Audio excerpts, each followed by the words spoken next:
All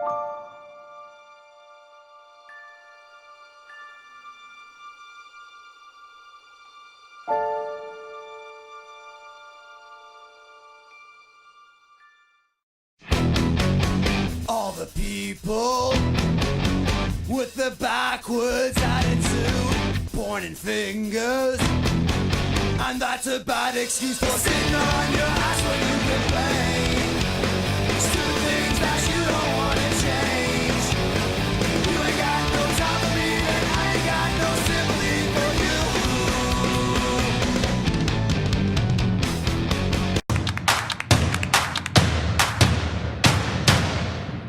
As we're joined by our next guest, Paulina Gonzalez, the Executive Director of the California Reinvestment Coalition. Paulina, welcome to the Damage Report.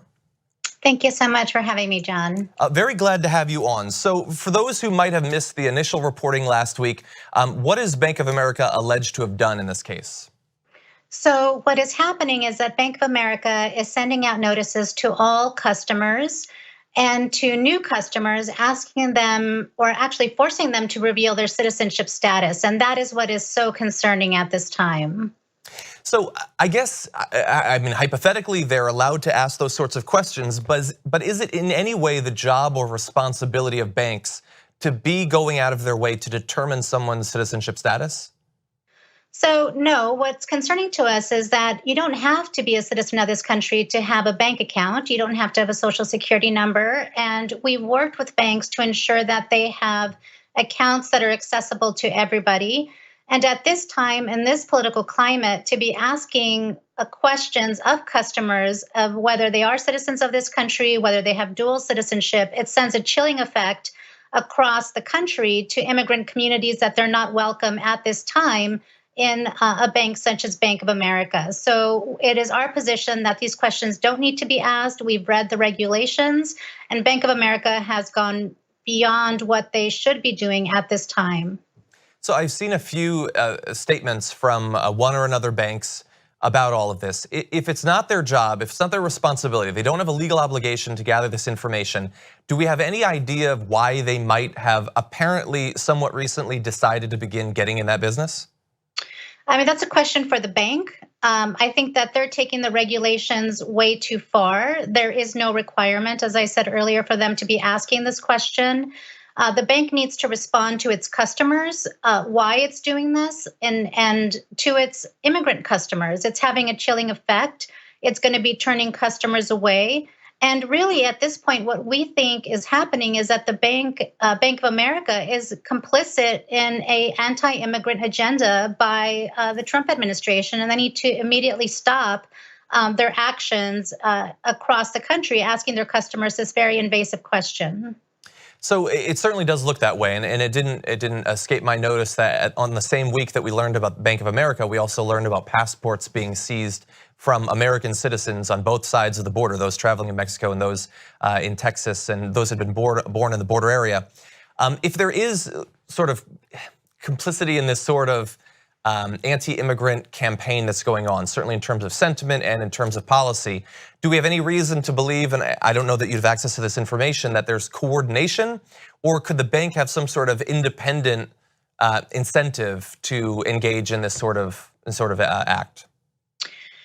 I think that's, I don't have any information about, whether they are coordinating with the administration, but I think that there's definitely distrust within our communities, immigrant communities and others. We're just off a Wall Street crashing the economy.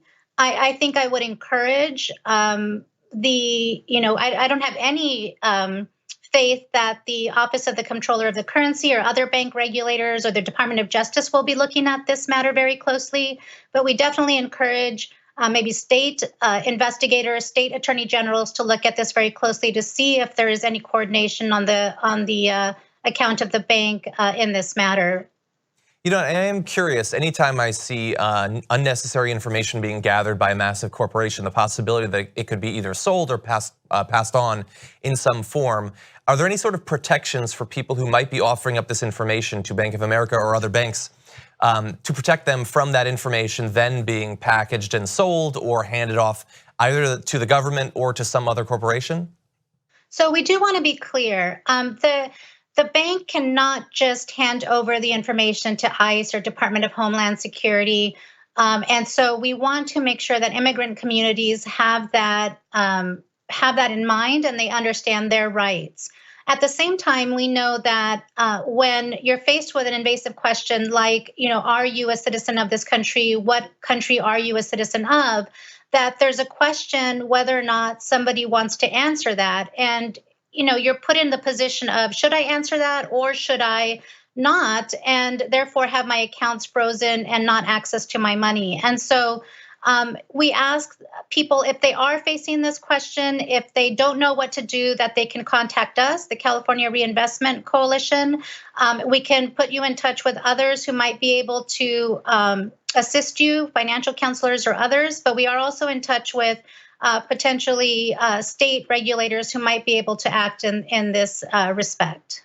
Well, so I want to thank you for pointing out one area that people offering up this information perhaps should not be overly worried about. But are there any legitimate concerns for immigrants or immigrant communities around this practice? The possibility that it will continue or perhaps expand? Is there any reason that they should be worried? I mean, I guess at this point, with this administration, you never know what's going to happen. We have, as you mentioned, the passports at the border, the public charge, public benefits that Steve Miller is going after in terms of potentially, if legal immigrants are using public benefits, that might harm their ability to be able to naturalize in the future. So we don't know from day to day what this administration is going to propose from one day to the next. So I can't promise that in the future something won't change. So we have to always be careful and be in contact with legal service providers, organizations like ours, and be vigilant. And that's why right now our main concern is to call on Bank of America to stop this practice immediately and to not be complicit in what the Trump administration is doing. And so that's our greatest concern right now, is to call on the bank to stop this action immediately so that there is no danger now or in the future. Well, I want to thank you for joining the show and helping break down the situation. Obviously complex, but I feel better knowing that there's organizations like yours who are working to protect people's rights and access to information about what's actually happening. So thank you. Thank you so much, John. Thank you very much for watching this clip from The Damage Report. If you liked it, don't forget to subscribe to this channel and ring the bell on YouTube to get notified of our new videos. And catch The Damage Report every weekday at 12 p.m. Eastern, 9 a.m. Pacific on TYT Network on YouTube TV.